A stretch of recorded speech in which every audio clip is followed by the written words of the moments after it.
छोटी सी गली के नुक्कड़ पर स्थित बूढ़े रामदास की छोटी सी चाय की दुकान हर सुबह जीवन से भरी रहती थी। इस ठंडे नवंबर की सुबह भी दुकान पर हलचल मची हुई थी। रवीश ने ठंड से कांपते हुए कहा, अरे रामदास काका, 2 अदरक वाली चाय देना। रामदास ने मुस्कुराते हुए जवाब दिया। बस 2 मिनट बेटा, चाय तैयार है। दुकान के कोने में बैठा 15 साल का मोहन अपने पुराने बैग में कुछ ढूंढ रहा था। वह पास ही के स्कूल में पढ़ता था और अपनी पढ़ाई के साथ साथ रामदास की मदद करता था। रामदास ने कहा, मोहन बेटा, ये चाय रवीश को पकड़ा दे। मोहन चाय लेकर रवीश के पास गया।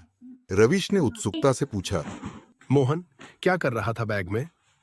कुछ नहीं भैया, बस एक पुरानी किताब ढूंढ रहा था। गणित में कुछ समझ नहीं आ रहा। रवीश ने अपने दयालु स्वभाव में कहा।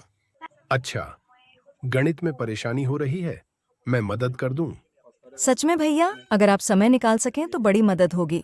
मोहन की आंखों में उम्मीद झलक रही थी। रवीश ने आश्वासन दिया। कल सुबह जल्दी आ जाना, तुम्हें समझ।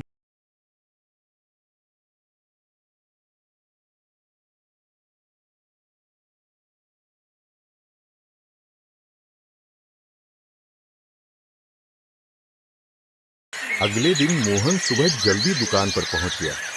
रवीश उसे कुछ बेसिक बातें समझा रहा था कि तभी एक ग्राहक ने दुकान में कदम रखा।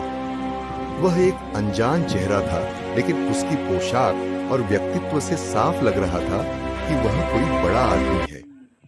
उस आदमी ने कहा, यहाँ की चाय के चर्चे बहुत सुने हैं, एक चाय मिलेगी? रामदास ने तुरंत चाय बनानी शुरू की। चाय पीते समय वह आदमी दुकान का जायजा लेने लगा। उसकी नजर मोहन और रवीश पर पड़ी। उसने उत्सुकता से पूछा, ये लड़का क्या कर रहा है? रामदास ने गर्व से कहा, यह पढ़ाई कर रहा है, स्कूल के बाद मेरी मदद करता है। अच्छा, तो ये पढ़ाई के साथ काम भी करता है? किस क्लास में है? मोहन ने शर्माते हुए जवाब दिया। 9वीं क्लास में साहब। उस व्यक्ति ने प्रस्ताव दिया। तुम्हारी पढ़ाई में रुचि देखकर अच्छा लगा। मैं यहाँ एक नई लाइब्रेरी खोल रहा हूँ, तुम वहाँ आकर किताबें पढ़ सकते हो। मोहन की आंखें चमक उठीं। सच में साहब? बिल्कुल, और तुम्हारे जैसे बच्चों के लिए हम फ्री में किताबें उपलब्ध कराएंगे। यह सुनकर रामदास और रवीश दोनों खुश हो गए। रवीश ने मुस्कुराते हुए कहा, काका, आपके यहाँ आना हमेशा ही कुछ नया सिखाता है। रामदास ने गर्व से जवाब दिया। यह दुकान सिर्फ चाय की नहीं, सपनों की भी है। इस कहानी ने साबित कर दिया कि छोटे से छोटे स्थान पर भी बड़े सपने पल सकते हैं। बस थोड़ी प्रेरणा और सही अवसर की जरूरत होती है। धन्यवाद साथियों। कहानी कैसी लगी जरूर बताना। हाँ जी, लाइक, कमेंट, सब्सक्राइब और शेयर करिए।